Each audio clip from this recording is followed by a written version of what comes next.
ایک دفعہ مدرسے کی گاڑی، طلبہ کی چھٹیاں ہوئیں تو پکنک کا پروگرام بنایا سب طلبہ کے ساتھ اساتذہ نے.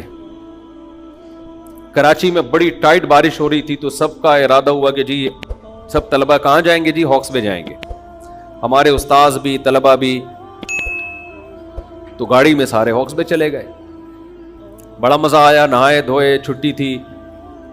طلبہ کا بھی دل چاہتا ہے نا کبھی کبھار یہ ایکٹیویٹیز تو دینی مدرسوں کے طلبہ کی بھی ہونی چاہیے کہ نہیں، ورنہ مکھنچو بن جائیں گے، عجیب سے بن جائیں گے بیٹھے بیٹھے.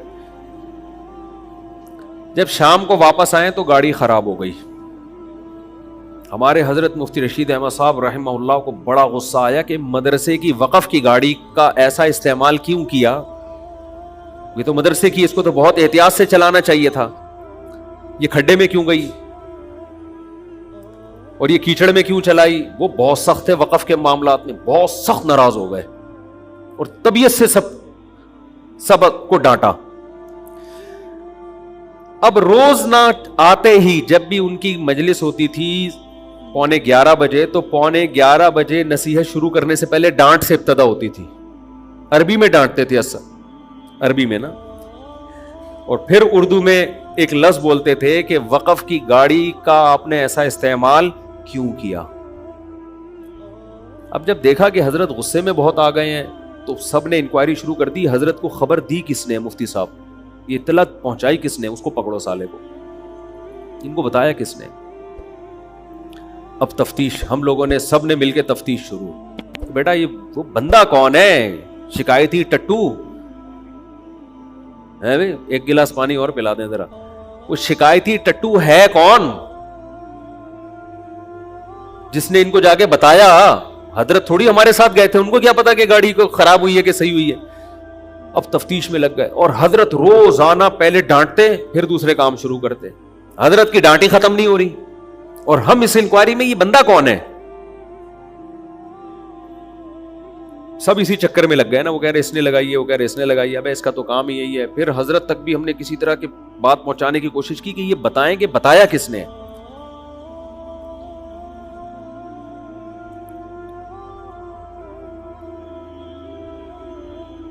جزاک اللہ. الحمدللہ. تو ایک دن حضرت آئے. حضرت نے فرمایا کہ آپ لوگ سے جو گاڑی خراب ہوئی نا، جو اس کا غلط استعمال ہوا ہے گاڑی کا، یہ بھی جرم ہے. اس سے بڑا جرم یہ ہے کہ اس تفتیش میں کیوں پڑھ رہے ہو کہ شکایت کس نے لگائی؟ سیدھا سیدھا پرچہ لکھ کے دے دو نا، معذرت آئندہ نہیں کریں گے. یہ لکھنے میں کیا جا رہا ہے؟ یہ بڑے عبرت کی بات ہے. یہ حضرت نے جب کہا، جب ہم نے پیپر لکھ کے دیا حضرت کو کہ حضرت ہم سے بہت بڑی غلطی ہوئی ہے، مدرسے کی گاڑی کو اس طرح استعمال کیا کہ خراب ہو گئی، اپنی گاڑی سمجھ کے استعمال کرنا چاہیے تھا اور آئندہ ایسی حرکت نہیں ہو. یہ ہم نے پرچہ لکھ کے دے کے معذرت کر لی.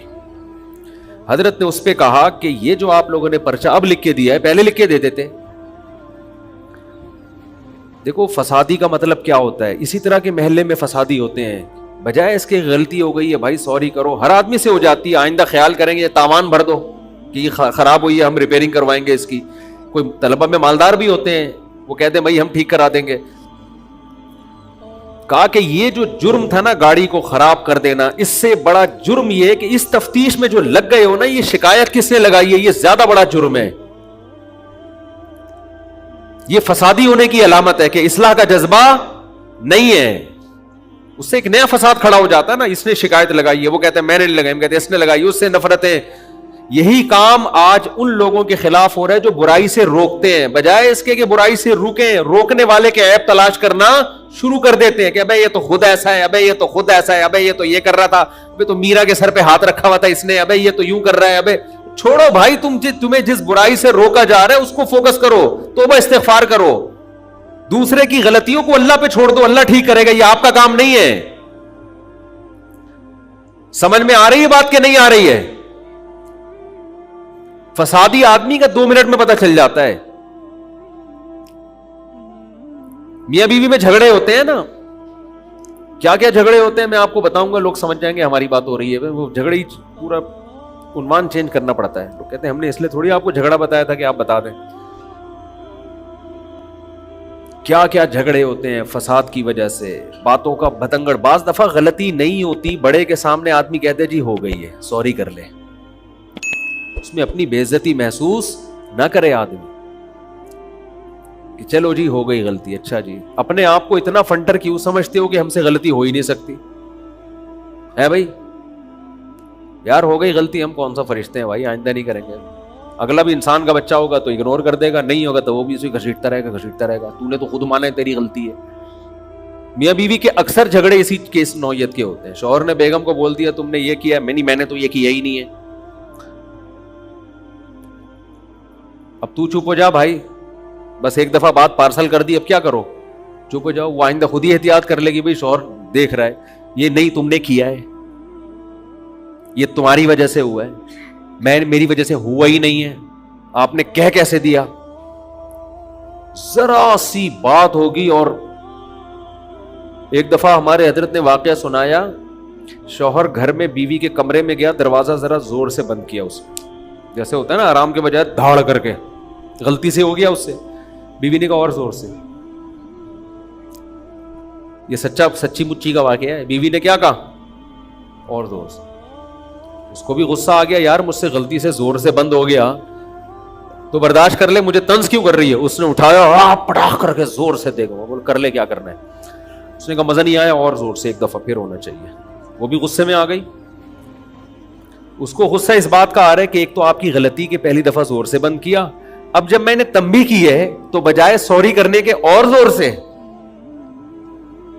بھائی آپ کا تنبیہ کا اسٹائل ہی ٹھیک نہیں ہے.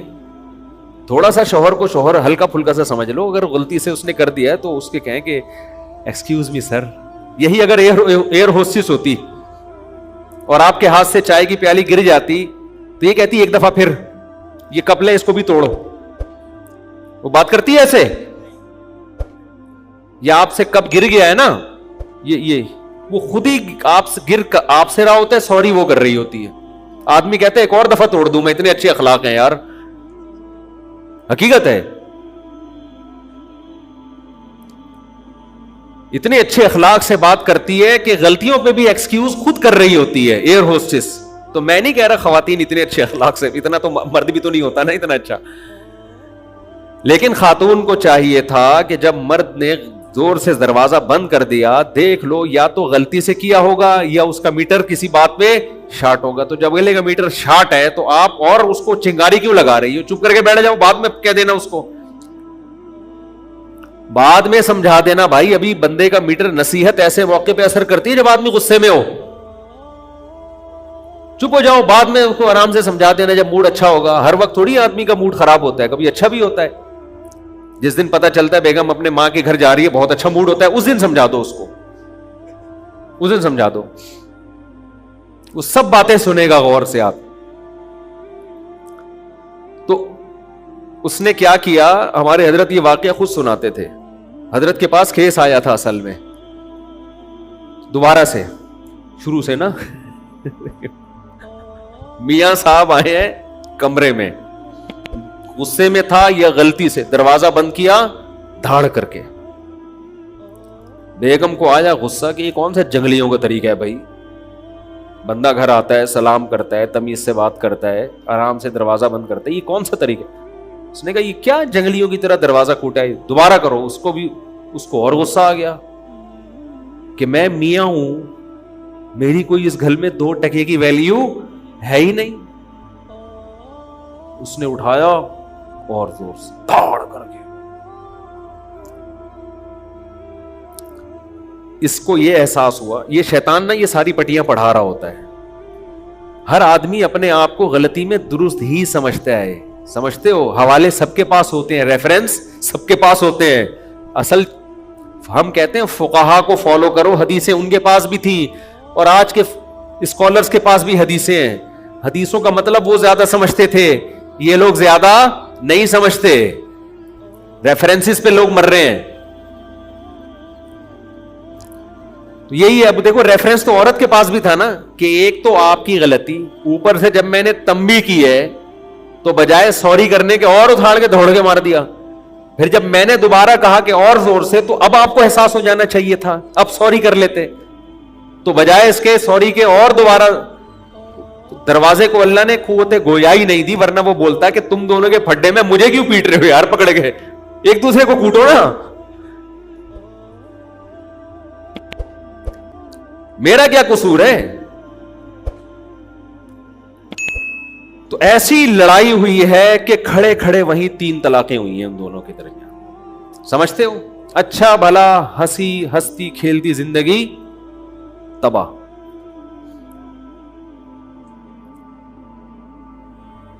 کتنا اثر پڑتا ہے دونوں خاندانوں پہ, کتنا برا اثر پڑتا ہے.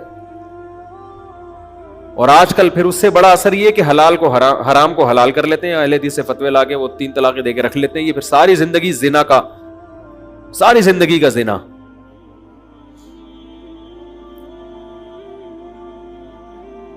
اور میں آپ کو بتاؤں طلاق کے فتوے میں حدیثیں ان کو بھی مل جاتی ہیں, ریفرنسز سب کے پاس ہوتے ہیں, مگر وہ ریفرنسز نہ صحابہ کی سمجھ میں آئے, نہ ابو حنیفہ کی, نہ امام مالک کی, نہ امام شافعی کی, نہ احمد بن حنبل کی, نہ امام بخاری کی.